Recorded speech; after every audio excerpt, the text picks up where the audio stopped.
नमस्कार साथियों, आप सभी का स्वागत है आपके अपने YouTube channel is my prep पे। तो साथियों, आज का जो हमारा वीडियो रहेगा वो सीटेट को लेकर रहेगा। इस वीडियो में मैं आपको कुछ ऐसे मैजिक वर्ड्स दूंगा जिससे क्या होगा, आपका सीटेट का एग्जाम में क्वेश्चन को पढ़ते ही आप ऑप्शन देखते ही उसका आंसर लगा दोगे। साथियों, आपको जैसे कि पता है, जो सीटेट का एग्जाम होता है वो आपका रीट और यूपी टेट जैसे टेट एग्जामों से काफी अलग होता है, क्योंकि इसके अंदर क्या होता है, आपके 90 मार्क्स की कम से कम पेडागोजी के शिक्षण शास्त्र के क्वेश्चन आते हैं। तो इसके क्या, ये फैक्चुअल क्वेश्चन नहीं होते, तथ्य बेस्ड क्वेश्चन नहीं होते, ये थोड़े थिंकिंग वाले क्वेश्चन होते हैं। तो काफी स्टूडेंटों के मन में ये रहता है कि ऑप्शन क्वेश्चन पढ़ेंगे और दिमाग लगा के उसका आंसर दे देंगे, लेकिन उसके लिए भी आपको क्या पूरी तैयारी करनी पड़ेगी। मैं आपको क्या ऐसे मैजिक वर्ड्स बताऊंगा आज, जैसे ही आप क्वेश्चन को पढ़ेंगे उसके ऑप्शन देखेंगे, उन मैजिक वर्ड से आपको रिलेट करना अपने ऑप्शन को और आपको क्वेश्चन का आंसर पता चल जाएगा। तो साथियों, करते हैं अपनी आज की ये वीडियो स्टार्ट।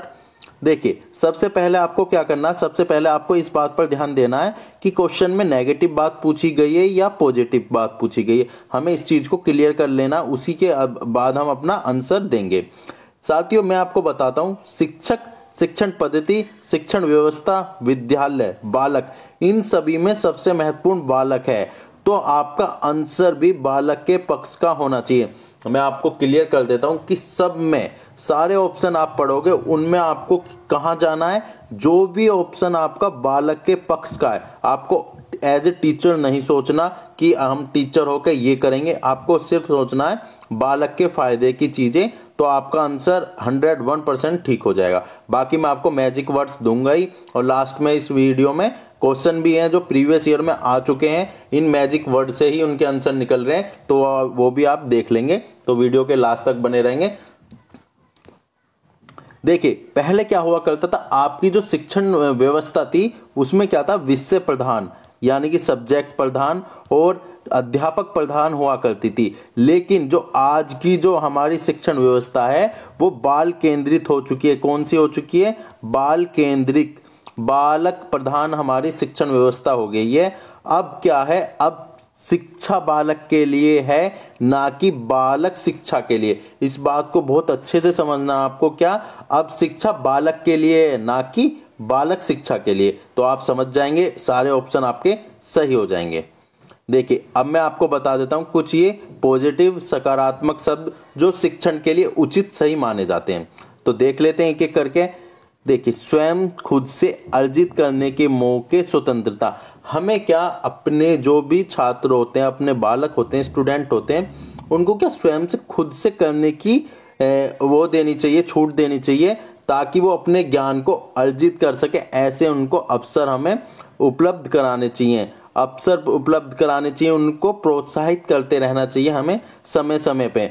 अभिप्रेरणा देनी चाहिए, और प्रेरणा ये मोटिवेशनल होता है। आपको इसका इंग्लिश मीनिंग है मोटिवेशनल। क्या, बच्चे को किसी भी कार्य को प्रेरित करना चाहिए हमें करवाने के लिए।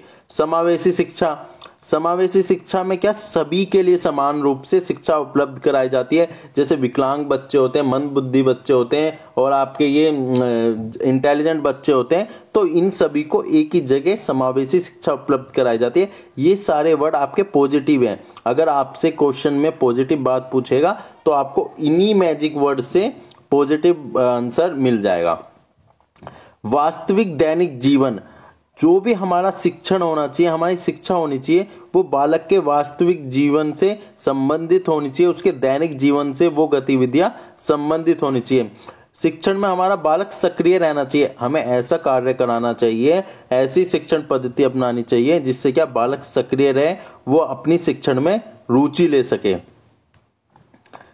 ऐसा परिवेश उपलब्ध कराना चाहिए, पर्यावरण उपलब्ध कराना चाहिए, वातावरण, जिससे क्या बालक का सर्वगुण विकास हो सके, वो अपना शिक्षण कार्य कुशलता पूर्वक कर सके। क्रिया द्वारा, खेल द्वारा हमें अपनी शिक्षण मतलब शिक्षा अपने बालकों को देनी चाहिए। गतिविधियों द्वारा, खेल द्वारा, हस्तपरक गतिविधियों द्वारा हम अपनी जो छोटे क्लासेस के बच्चे होते हैं 1st से 5th के लिए, उनको क्या, खेल पद्धति से, हस्तपरक गतिविधियों के द्वारा उनको अपनी शिक्षा दे सकते हैं। सामूहिक शिक्षण कराना चाहिए हमें। अगर ऑप्शन में आपको मिल जाएगा कि क्या शिक्षक को सामूहिक शिक्षण कराना चाहिए, तो आपको इस पे आंसर पर टिक लगाना है।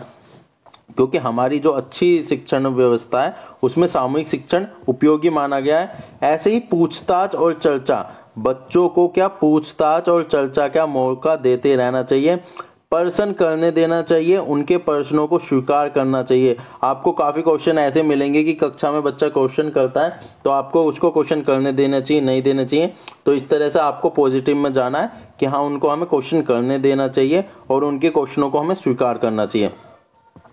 लोकतांत्रिक वातावरण उपलब्ध कराना चाहिए। हमारी जो कक्षा का वातावरण है, क्लासरूम का जो वातावरण है, वो लोकतांत्रिक रहना चाहिए। एक दूसरे के जो भावनाएं उनका सम्मान करना चाहिए। इस तरह की हमारी जो, ताकि क्या बच्चों का जो सामाजिक और संवेग विकास हो सके, इसके लिए हमें क्या लोकतांत्रिक वातावरण अपने स्टूडेंटों को उपलब्ध कराना है। इसके बाद क्या आता है, एक क्वेश्चन बहुत बार देखने को मिलता है, बहुभाषा की कक्षा को हमें क्या समझना चाहिए। एक चुनौती नहीं क्या समझना चाहिए, बल्कि उसको संसाधन समझना चाहिए। यानी कि एक क्लास में बहुत सारी भाषा को बोलने वाले बालक आते हैं तो हमें उससे क्या चुनौती नहीं, क्या एक संसाधन के रूप में समझना चाहिए। बच्चों की विभिन्नता पर ध्यान देना चाहिए कि जो बच्चों के जो भिन्न भिन्न पर्सनैलिटी होती है उनके अनुसार ही हमें बच्चों को शिक्षण कराना चाहिए। जैसे वीक बच्चा है तो उसके लिए अलग शिक्षण मेथड, और जो इंटेलिजेंट बच्चे होते हैं तो उनको एक अलग प्रक्रिया द्वारा शिक्षण करवाना चाहिए। प्रेरित करते रहना चाहिए, हमें प्रेरित करना चाहिए सीखने के लिए। बच्चे क्या होते हैं, जिज्ञासु होते हैं। अगर ऑप्शन मिलेगा बच्चे किस प्रकार के होते हैं तो उनमें आप बता देंगे कि उनको जिज्ञासु होते हैं। वो प्रश्न करने की इच्छा रखते हैं, वो जानना चाहते हैं अपने परिवेश के बारे में, अपने वातावरण के बारे में। तो ये बच्चे जिज्ञासु होते हैं। बच्चे पर्यावरण के सक्रिय अन्वेषक होते हैं, यानी कि खुद खोजबीन कर सकते हैं, करते हैं। ये हमारे जीन प्याजे द्वारा एक सिद्धांत दिया गया है, उसमें ये बात की गई है कि बच्चे पर्यावरण के सक्रिय अन्वेषक होते हैं, खोजकर्ता होते हैं बालक। संप्रेषण करवाते रहना चाहिए, वार्तालाप संवाद करनी चाहिए बच्चों को। उससे क्या होता है, उसका जो भाषा का विकास होता है वो एक अच्छे से हो सकता है अगर बच्चे आपस में संप्रेषण करेंगे, वार्तालाप करेंगे, संवाद करेंगे। हमको क्या करना चाहिए, पूर्व ज्ञान का यूज करना चाहिए। जो बच्चों का जो पहले से ज्ञान है उसको हमें अपनी कक्षा में उनका यूज करना चाहिए। अब देख लेते हैं कुछ नेगेटिव बातें, जो नकारात्मक शब्द हैं जिनका प्रयोग हमें अपनी शिक्षण में नहीं करना चाहिए। अगर आपको निर्देशन दिखेगा कि निर्देश देना चाहिए तो बिल्कुल भी नहीं, वो नेगेटिव में आ जाएगा। एकमात्र, एक ही, अनिवार्य, एकमात्र साधन, अगर इस तरह के आपको वर्ड्स मिलते हैं ऑप्शन में तो ये नेगेटिव बातों में आ जाते हैं। तो अगर नेगेटिव पूछेगा तो आपको इनमें इस तरह के ऑप्शन का आंसर देना होगा। केवल ही, कंठस्थ कराना, याद कराना, हमें क्या चीजों को कंठस्थ नहीं कराना, याद नहीं करवाना, रटवाना नहीं है, उनको क्या समझाना है ताकि वो उनको अच्छे से समझ सकें, रटवाना नहीं है। इस बात का हमें विशेष रूप से ध्यान रखना है। अत्यधिक अभ्यास पर जोर नहीं देना कि हमें ज्यादा अभ्यास नहीं कराना। व्याकरण पर जोर नहीं देना, शुद्ध उच्चारण पर जोर नहीं देना कि बच्चा क्या होता है, उसका भाषा का जो विकास होता है वो रुक जाता है। अगर हम उससे कहेंगे कि बिल्कुल सही बोलो, व्याकरण के साथ बोलो, शुद्ध उच्चारण करो, तो उसके अंदर क्या एक भय आ जाता है जिससे क्या उसका जो भाषा का विकास है, अभिव्यक्ति है, वो रुक जाती है। तो इसलिए हमें उस पर ज्यादा जोर नहीं देना। व्याख्यान नहीं करना कि हमें अपनी कक्षा में व्याख्यान दे देना, ज्यादा लंबी स्पीच नहीं देनी। प्रतियोगिता पर ज्यादा ध्यान नहीं देना कि प्रतियोगिता अच्छे शिक्षण की निशानी नहीं होती। एक समान नहीं मानना, सभी बच्चों को हम एक समान मानकर नहीं चलेंगे कि सभी को सेम शिक्षण मेथड से हम टीचिंग दे। एक समान नहीं करना, हम एक समान शिक्षण पैटर्न नहीं अपनाना। शब्दकोश पर ज्यादा ध्यान नहीं देना कि वर्ड्स हमें ज्यादा याद कराने उनको। अत्यधिक अनुशासन पर बल नहीं देना, ये सबसे बड़ी बात है कि हमारा जो क्लासरूम है अत्यधिक अनुशासन पर बल नहीं देना चाहिए। हमको क्या शारीरिक दंड वाला अनुशासन नहीं अपनाना चाहिए, बल्कि प्रेम, प्रशंसा, सहानुभूति वाला अनुशासन अपनाना है। बलपूर्वक कोई भी कार्य नहीं कराना बालकों को। लगातार परीक्षाएं नहीं लेनी, ना लगातार परीक्षा पर ध्यान देना है। अंक और कठोरता, इन चीजों को हमें बिल्कुल भी यूज नहीं करना। हतोत्साहित नहीं करना, किसी बच्चे को डिस्करेज नहीं करना है। ठीक है, तो ये आपके पॉजिटिव और नेगेटिव वर्ड्स हो जाएंगे। इनको क्या आपको अच्छे से समझ लेना है। जो भी ऑप्शन में अगर वो नेगेटिव बात पूछेगा तो इन वर्ड्स से रिलेट करके आप नेगेटिव आंसर दे सकते हैं, और पॉजिटिव पूछेगा तो हमने पॉजिटिव वर्ड्स भी आपको बता दिए हैं। अब बात कर लेते हैं जो प्रीवियस ईयर में क्वेश्चन आ चुके हैं सीटेट में। अब देखिए मैं इन कीवर्ड्स के अनुसार ही अपने आपके आंसर मिल जाएंगे। देखिए पहला क्वेश्चन आपके सामने है, निम्नलिखित में से कौन सी एक बुद्धिमान युवा बच्चे की निशानी नहीं है? तो आप बता देंगे, आपके सामने ऑप्शन है, इसमें हमसे पूछा है कि बुद्धिमान बच्चे की निशानी नहीं है, तो नेगेटिव जाना हमें, जोन सी नहीं है। जो अमूर्त ढंग से सोच विचार करता है, बिल्कुल ये बच्चे की निशानी है बुद्धिमान की। जो अपने आप को एक नए माहौल में समायोजित कर सकता है, ये भी बच्चे की बुद्धिमान बच्चे की निशानी है। जो बहुत जल्दी लंबे निबंध रटने की क्षमता रखता है, देखिए ये नेगेटिव बात आ गई, मैंने अभी आपको बताया था पीछे ही, हमें रटवाना नहीं है, कंटेस्ट नहीं कराना, याद नहीं कराना, तो ये बुद्धिमान बच्चे की निशानी नहीं है। तो इसका आपका थर्ड ऑप्शन हो जाएगा, जो बहुत जल्दी लंबे निबंध रटने की क्षमता रखता है वो बच्चा बुद्धिमान युवा की उसकी निशानी नहीं है। तो थर्ड ऑप्शन इसका आपका हो जाएगा। ये देखिए प्रीवियस ईयर में आए हुए क्वेश्चन है, ये जो आपके 2011 से सीटेट होता हुआ आ रहा है उनमें इस तरह के क्वेश्चन आए हुए हैं, तो इन्हीं आपको मैजिक वर्ड से रिलेट करके अपने आंसर दे सकते हैं। सेकंड क्वेश्चन है आपका, प्राथमिक विद्यालय के कक्षा कक्ष के संदर्भ में सक्रियबद्धता का क्या अर्थ है? यानी कि बच्चा किस तरह सक्रियता है अपनी क्लासरूम में, ये आंसर देना है अब आपको, इसलिए पहले क्वेश्चन को अच्छे से पढ़ लेंगे। ऑप्शन आपके सामने ये आ गए हैं।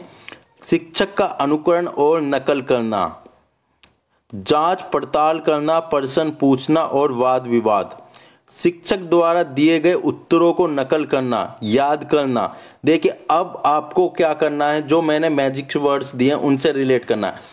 पॉजिटिव बात में मैंने आपको क्या बताया था, प्रश्न पूछना चाहिए, वाद विवाद करना चाहिए, और आपका याद करना, नकल करना, और ये सब क्या नेगेटिव में थे।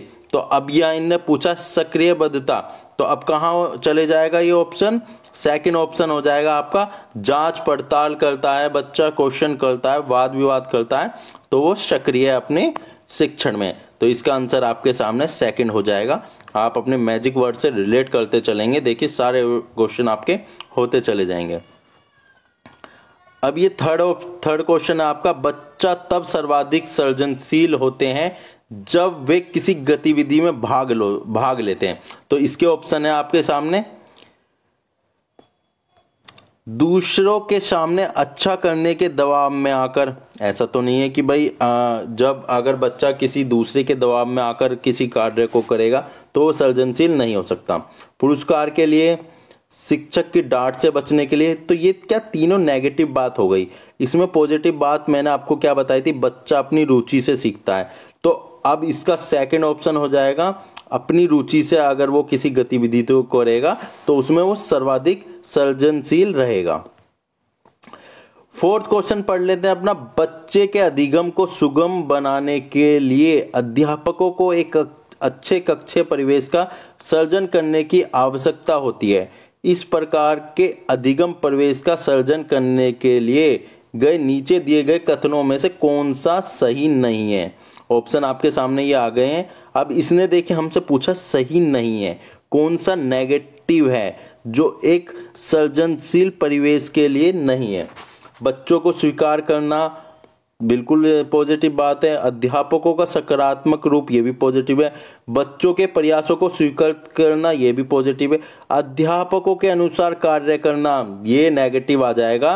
तो इसका ऑप्शन हो जाएगा फोर्थ। मैंने आपको स्टार्टिंग में ही बता दिया था कि अब हमारी शिक्षण व्यवस्था पूर्णतः किस पे होनी चाहिए, बाल केंद्रित।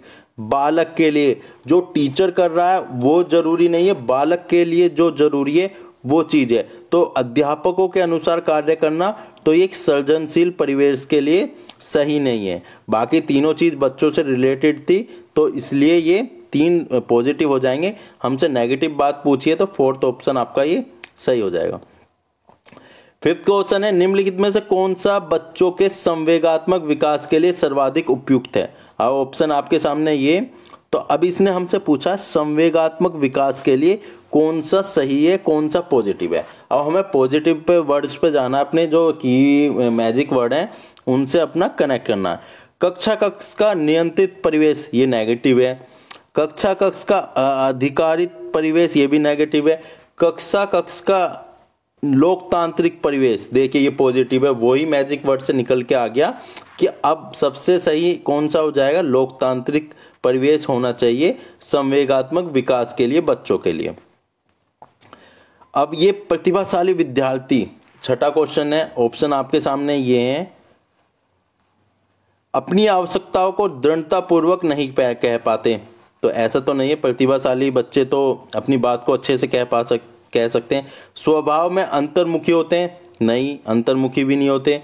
शिक्षकों से स्वतंत्र होते हैं, थोड़ा सही है, लेकिन ये अपने निर्णयों में स्वतंत्र होते हैं प्रतिभाशाली बालक। तो ये पॉजिटिव कीवर्ड से आ जाएगा, आपका फर्स्ट ऑप्शन करेक्ट हो जाएगा।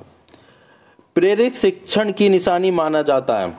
अब ऑप्शन आपके सामने है, छात्रों का सवाल पूछना, कक्षा में कठोर अनुशासन, कक्षा में अधिकतम उपस्थिति, शिक्षक द्वारा दिए गए उपचारात्मक काम।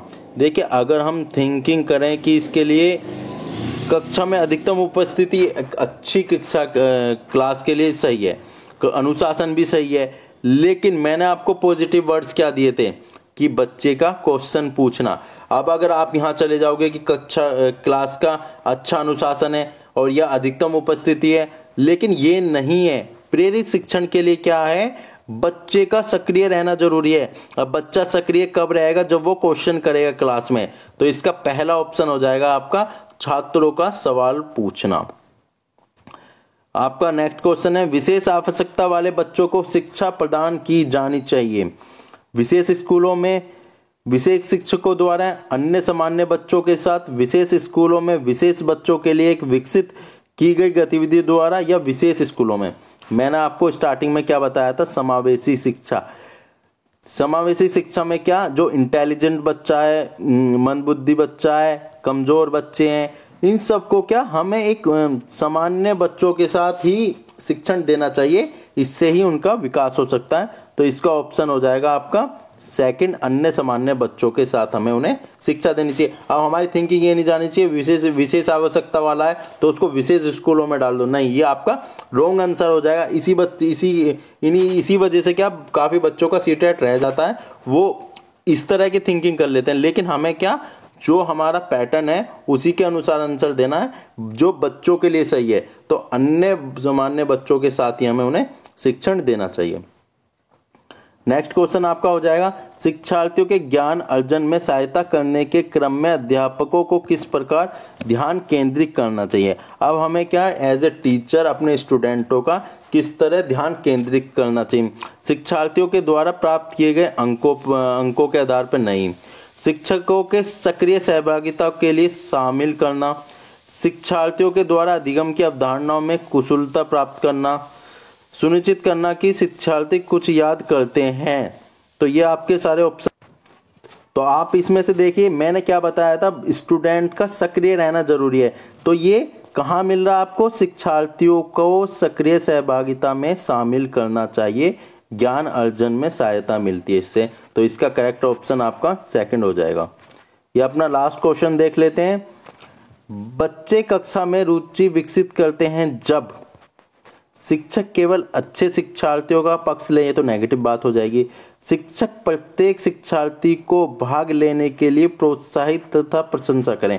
तो मैंने अपने मैजिक वर्ड में क्या बताया था, प्रोत्साहित करना चाहिए, प्रशंसा करना चाहिए, और इसमें साथ ही साथ क्या क्या है, प्रत्येक शिक्षार्थियों को। तो ये आपका करेक्ट हो जाएगा, सेकंड ऑप्शन आपका करेक्ट हो जाएगा। जब रुचि विकसित होगी, जब शिक्षक क्या करेगा, सभी बच्चों को भाग लेने के लिए प्रोत्साहित करेगा। साथियों, मैंने आपको जो पॉजिटिव वर्ड्स बता दिए, नेगेटिव वर्ड्स बता दिए, और पिछले वर्षों में आए हुए कुछ क्वेश्चन भी कराए गए हैं, जिससे आपको अंदाजा हो गया होगा कि किस तरह के क्वेश्चन पूछे जाएंगे। इसके बाद भी अगर आपको कोई भी डाउट रह जाता है तो आप हमें कमेंट करके बता सकते हैं। तो आज के लिए इतना है कि मैंने आपको जो मैजिक वर्ड्स करा दिए, इससे क्या होगा, आपको ऑप्शन में जो क्वेश्चन का ऑप्शन है उसको देख के अपने आंसर का अंदाजा हो जाएगा। तो साथियों, आज के लिए सिर्फ इतना ही। मिलते हैं अपनी नेक्स्ट वीडियो के साथ। Thank you for watching.